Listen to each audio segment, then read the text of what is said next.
Spanish, 20.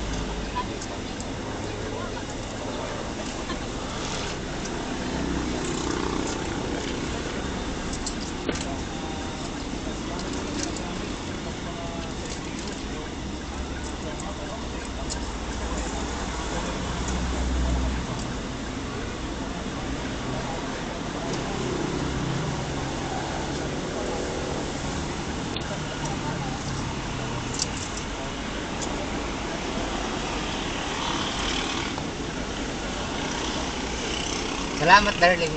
Thank you.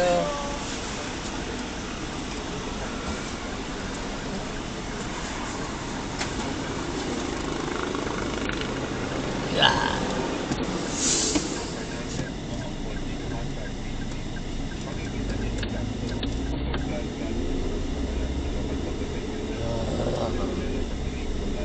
Spanish bread, bread.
maliban pa dun sa sinasabing malalim na pag-umay na ginagawa dito sa compound ng City Hall.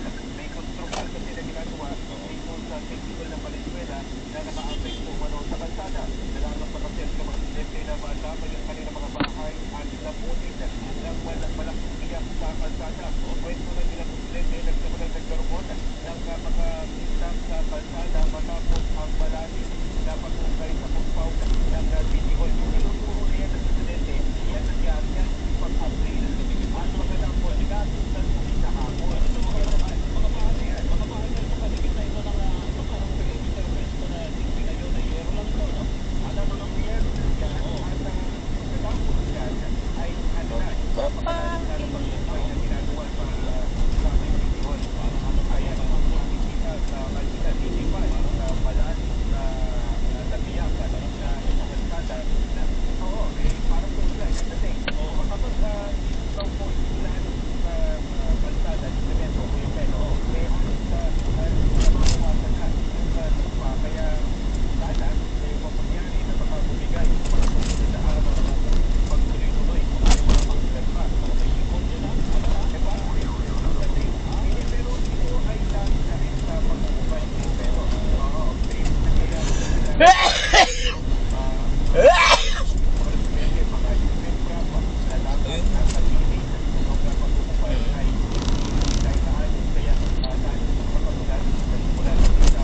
Ahem. malaki na mundo dahil sa mga pangulan sa mga nakalipas na araw.